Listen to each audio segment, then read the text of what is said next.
Hey Instagram, welcome to another episode of Millennials on the Move, brought to you by College Daze Media. Today we will be talking to one of my favorite DJs, Mr. DJ Artistic, proud FAMU alum, and he's from LA, so this is going to be really, really dope. Hey everybody that's joining, hope you guys are having a great week. It's Tuesday and I'm ready for Friday. Hey, so we're waiting for DJ Artistic to join us, but before we get started, I need you all to go over to YouTube and type in Judge Khalil. You can watch the trailer in the College Daze Insta story. Check out the Insta story and go watch Judge Khalil animated series on YouTube when you get a chance. Let's see, I'm gonna send this live to DJ Artistic. So I produced Judge Khalil animated series. It's about a little boy that wants to become a judge. I'm trying to get it picked up, but I can't get it picked up if it doesn't have a certain amount of views. So I need you guys to go ahead and check out the animated series. So we're here with DJ Artistic. I'm bringing him in now. About DJ Artistic, what he does, and what's his next moves. Hey. What's good? Let me see. Okay, we good now? What's going on? Yeah, we're good. How are you? I'm good. How about you? I'm doing good. Good. So you made it back home from all those, what was it, seagulls that was attacking you last time? Yeah. Yes. They were very aggressive. Yeah, I remember. Yeah, but anyway, glad to have you back again. I wasn't able to save the video, so I want to save this one. So, okay. Hey guys that's joining us. We have DJ Artistic in the building. We're going to be talking about HBCU, Pride, his career as a DJ, and his thoughts about music, of course. So, for those of you who don't know, DJ Artistic is an alum of FAMU. Out here, yeah. Rattlers all day. And what did you study? Computer engineering? Computer science, yeah. Computer science. Yeah, and originally you wanted to do what with that major? Originally, I wasn't really too much into programming, so I was more into, when I first graduated, I was doing more like tech support type work. Then I got more into developing like databases and things on that side. So a lot of troubleshooting, a lot of, what was it called? Application support. I was doing that through DirecTV. Somebody said, "Oh, you smart." I see. I mean, I guess I was a little bit, but I wish I had been more of a nerd, because the nerds are the ones who make $200K a year off of that doing development. So I wasn't at that level, but I mean, I was into it enough though. So. Okay. So when did you fall in love with music? My parents are both musicians. My dad was a drummer, so according to them, I guess my dad used to play drums, and my mom said I'll start dancing inside of her stomach back then. So really, yeah. So that's what they say. They could be making that up. I don't know. They claim that's what happened. So I would say, I was playing drums as like a 2 and 3 year old. I started playing piano at like 3. So I've always been into it heavily. And then as far as hip hop, I didn't really get into hip hop until probably like 7 or 8 years old. So that's kind of late, because you know how a lot of times kids get into it at 3 and 4, but I didn't have any older siblings who put me on it like that, so I didn't really catch it till the kids in school put me on it. Like, I guess that was like 3rd grade. Got it. Yeah. All right, so let's take a deep dive into Motown. Who's your favorite Motown artist? Overall, I would say probably between Marvin and Stevie. Kind of hard to say. I'll probably go with Stevie, just because he had the songwriting and production on top of the songs that he was singing on his own. So it's kind of neck and neck though. And of course Mike is in there too, but I would say probably Stevie overall. Got you. And yeah. To you, who is the king of R&B as of 2019?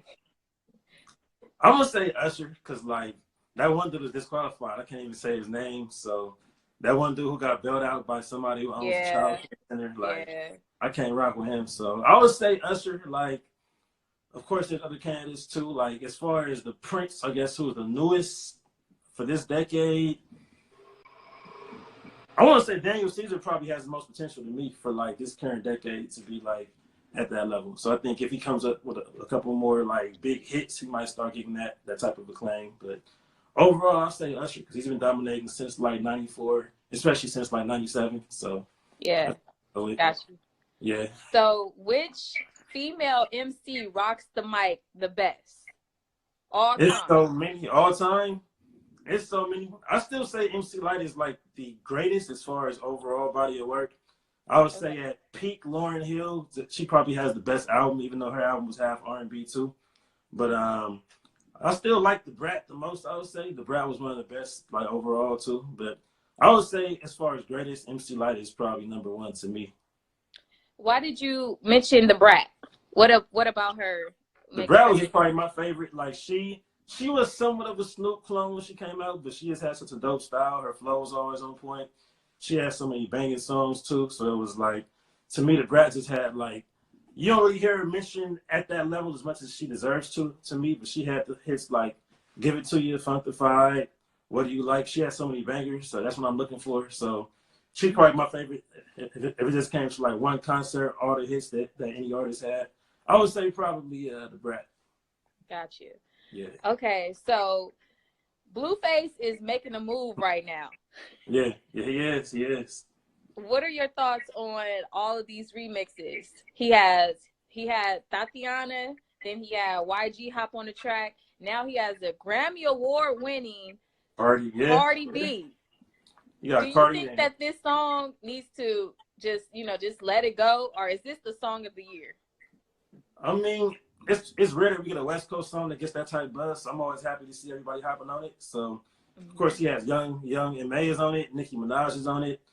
Then I saw some lyrical dude who sounded like Joyner Lucas do a lyrical version where he was telling the girls to not pop it. I'm like, all right, like you can spit, but let them pop it to this song. You know, do your little lyrical thing on something else. But to me, I'm not mad. I mean, anything that's West Coast is getting shine. Like as a DJ, I'm tired of playing every single song being slow trap. Like trap has, of course, some bangers, but I can't do trap for 2 straight hours like they do in the South sometimes. So anything that's bringing that BPM up, I'm hyped. So if that means we playing 5 back-to-back Tatiana remixes, I mean, that's good with me. I can go into some old school Bay or some whatever West Coast music right after that. So, I mean, it's getting burnt out overall. Like, they ain't got to make everything right with Iana. Ain't got to be, I'm in my Hondiana looking for some Jamba Juiciana. Like, we ain't got to go all the way there. But, I mean, it's like, as far as just rapping on that beat, ain't nothing wrong with it. So.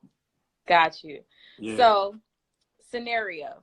If Ty Dolla $ign and if Nate Dogg was alive, if they both threw a barbecue at the same time on the same day, and you had to DJ, they both wanted you to DJ, whose party are you going to? I'm gonna go with Nate. I mean, Ty is the homie too. Like Ty got some bangers, but Nate is just the father of that whole style. He has so many classes that he made for a good at least 12 or 13 years. Yeah. Somebody remembers the Seagulls.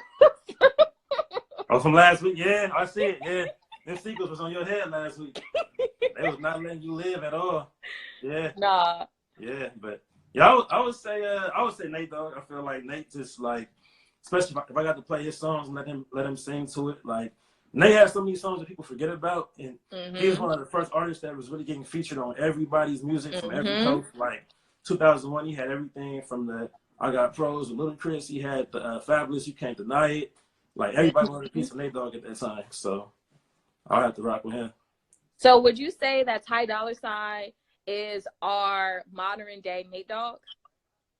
I would say he's closest to it, yeah, because he has a rap cadence when he sings. It's like, in a way, he sings more than Nate sang, but he also raps more than Nate rapped as well, if that makes sense. It's like, because Nate didn't really have slow jams where he was singing and, like, crooning, but at the same time, he wouldn't really be rapping, like, the same way Ty does. So Ty is a little bit more diverse, I would say, but I feel like he definitely took that crown and kind of ran with it for this decade. So. Got you. Yeah. So we can't talk about hip hop without talking about the greatest rappers of all time. Are you a Tupac fan or a Biggie fan?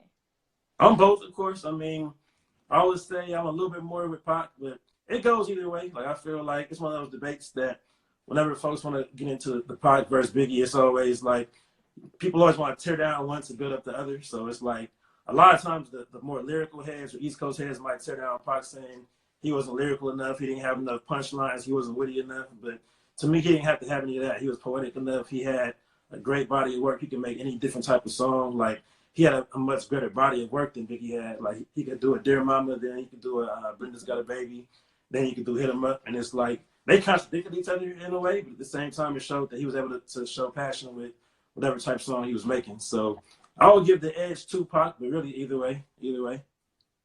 Got it. Okay, so let's talk about, how did you become a DJ? What was your transformation from college to where you are now? I started DJing in college, probably like with 2 years. Yeah, like in basically the year before I graduated, I started DJing, just doing house parties, and it was just something I was doing for money on the side. So the first time I charged, I think it was like some girls who wanted to be dancers at the time, and they paid me probably like $20 for an hour, and $20 was like 4 times minimum wage in Florida, so I was good with that. I was doing house parties for like $40, $50, bringing like some Comp USA speakers and an old PC laptop with, what was it, probably Windows 98 or something, old school, or XP, probably XP, but nothing like a MacBook, of course. So that's how I got started. Then when I graduated and came back to LA, I was mainly doing it just on the weekends after work, Friday, Saturday, Sunday, and it got to where in 2014 I had a bad schedule at work, but I was getting a lot of different DJ offers.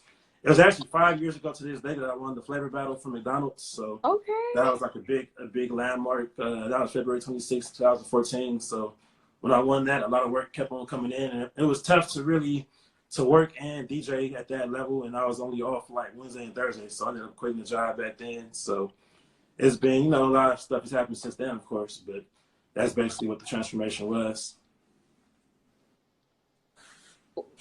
Where are the clubs he played at as DJ? So in LA, a little bit everywhere. I was at Le Jardin last week. I do the Dime probably twice a month. I've done Playhouse a few times. I did Allure for New Year's. I do a Kiss and Grind. I do Fall Scandalous. I've done Mas Vida Taco Tuesday. I've done Thank You LA. We had that going. Didn't you do Grits and Biscuits too, right? Yeah, so all the traveling parties, I do Grits and Biscuits. I do Say Palooza when that comes in town. I do, we got Henny and Waffles coming up again. I did that All-Star last year. So a lot of different spots like that. That's for LA. So outside of LA, it's always different, but usually it's Atlanta, DC, New York, Miami, Tallahassee. That's the main spots I'm at when I leave LA. How was it DJing for Insecure? Insecure was dope. Insecure, basically, it was like a 26-hour day of filming. So even though I only got like 6 seconds, it's actually a lot of screen time. I can't complain. They gave me a lot of screen time for me to just be DJing. So they showed me for like 5 or 6 seconds and showed the logo. So it was perfect branding. But just being in the trailer and stuff and waiting for call time, like they fed us good too. So they treated us well for sure. But it was just like, it was 2 long days basically back to back, like 11 a.m. to 12 p.m. back to back. So it was definitely an experience though, just seeing the behind the scenes, and everybody who works with them is just so cool and like down to earth. Like everybody from Issa to Alon, they were all just so laid back. And a lot of times when you're dealing with superstars, they act, they do their thing on camera. As soon as it's over, it's like they ignoring people and talking down to people. But Issa's just very respectful and it's hella cool. Feels like the homegirl from around the corner. So that's cool. Yeah. So what was your all-time highlight of DJing?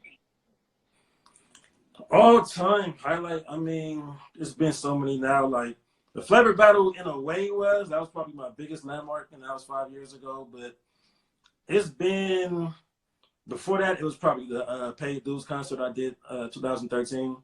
That concert had like, I have the flyer up here on my wall. Who was it?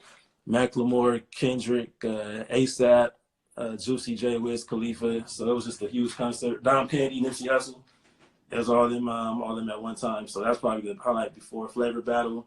Since then, there's been a lot. The Prince tribute, when Prince passed away, we had the memorial concert for him downtown LA. So that was a big one. Of course, being on Insecure, doing Issa's birthday parties and all the Insecure parties have been big. But overall, I would still say Flavor Battle is probably still like number one or number two. Got it. So, you have DJ'd in the DMV area, right? A lot of times, yeah. Last time I was there, I was at Red Rocks. I heard it got set on fire. Somebody could probably confirm that, but I was at Red Rocks last time I was in DC DJing. I actually spoke at a school in Fredericksburg, Virginia, about 2 weeks ago. So I was in DC hanging out that time, but my last time DJing there was Red Rocks. I did Blind Wino before. A long time ago, I did Lounge 201. That was like Capitol Hill area. So I'll probably be back in DC. Oh yeah, I did the park. I did the park last time I was in DC too in November. So I'll probably be back in DC in like May. So I'll definitely post that on my page. Can you share the experience you had? I don't remember where. You were in Paris. Yeah. Can you share that experience? Yeah, I was in Paris. I DJ'd there back in October for Reebok. So it was dope. They basically got me out there just to play West Coast music because it's crazy how a lot of times fans from Europe are more fans of West Coast music than we are in LA. Wow. A lot of them actually grew up on LA music, and especially the ones who are like 30, 35 and up, even some of the younger ones. So they hired me and they told me they're like, we want you to come in and not just play like the Ice Cube, It Was a Good Day, and next episode. They're like, come and play Sugar Free and the East Siders and Quick and all that. What? So, yeah. So they knew about it. So they wanted me to play all those songs, and it was a good experience. It was at the Reebok headquarters out there. I guess that's like downtown Paris, something like that. So I did that back in October. But it was a good experience though. Cool. So what is your all-time favorite song to drop at a party? Favorite, probably still Ain't No Fun. Like, it's the most misogynistic song ever, but even the feminists get hyped to it. So, I mean, I got to drop it. So that's probably still my favorite one, especially if it's a crowd that knows it. If you have like a 30, 35 and up LA crowd, like they know it word for word. Even the youngsters out here know it though. So that's probably my favorite, like overall. Of course, like Back That Ass Up is up there, but the Whistle is up there. Mm-hmm. Of course, for the old school, like I like dropping like Outstanding a whole lot. Like Before I Let Go is the main classic song, but Outstanding is the one that it's not as big, but it's just my favorite. So got it. Yeah. So I want to ask you a question about George Clinton. Are you into Funkadelics? For sure. P-Funk, Funkadelic, Parliament, yeah. Okay. So if George Clinton was having a party. Yeah. And let's see, Stevie Wonder is also having a party. Whose party are you going to? To go to or DJ? Just to go to? Just to go to. Have fun. Because I actually DJed for Stevie last year too. So I mean, I would say for a party, I would still say George Clinton. Like Stevie was, of course, like the mastermind song crafter, but for a straight party, especially if it was like a 70s style, if he brought out like Bootsy Collins and all them, then I mean, yeah, if it was something like that, I would definitely say George, because his parties and concerts back in the day, bringing out the spaceship, it was the most drugged out, but probably the most funky type of party you could ever go to. So I'd probably roll with that. Got you. Yeah. And let's see, what is your favorite era of music? My favorite overall era, probably tied between like late 70s, early 80s funk, and then I would say mid 90s hip hop, R&B. So that's for everything East Coast, West Coast, South, Midwest. That like, if I had to pick a 5-year period, I'd probably say like 92 to 96, like just somewhere in that area. So I would say between those two, because that's what I grew up on. I started listening like 92, 93. But I would say as far as just the funk, like I wish I could have experienced that in its peak, because most folks my age can't really get into funk the same exact way.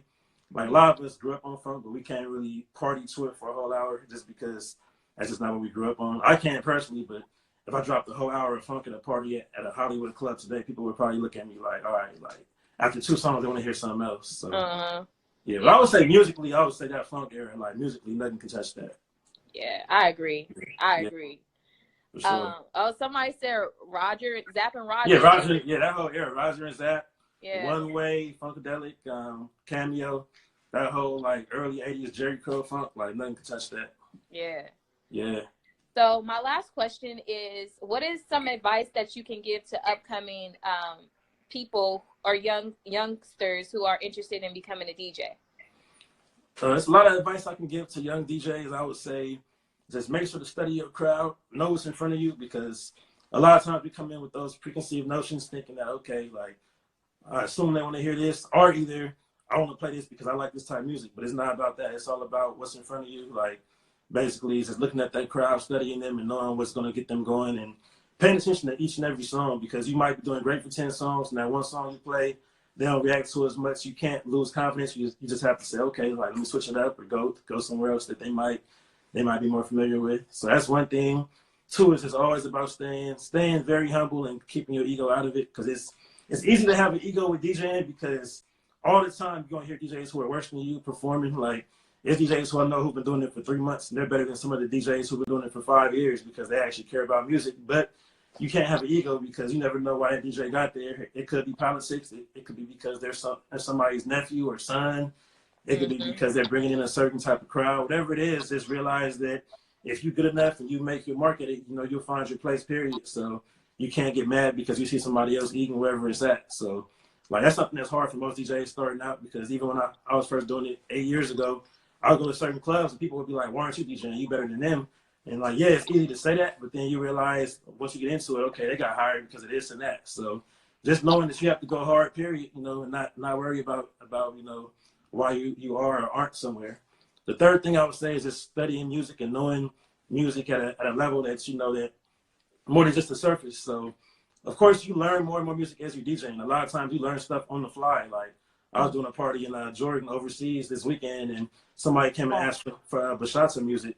Now, I heard of it, but I didn't really know what it was. So I'm like, yeah, I got you. And as soon as she walked away, I'm on my phone Googling, like, what is bachata? I'm like, oh, Prince Royce, I got some of his songs. So I listened to it real quick, like, all right, let me just somehow make this mixed with a Don Omar song. And I don't play Latin music that much, but I have to at least have it, because you never know what kind of crowds you have. So knowing what's going to hit wherever you are, whether it's overseas, whether it's in a different state, because every single crowd likes different music. So just knowing enough of every genre, every type of region's music, every culture's music at that. So that's a big thing I would say as well.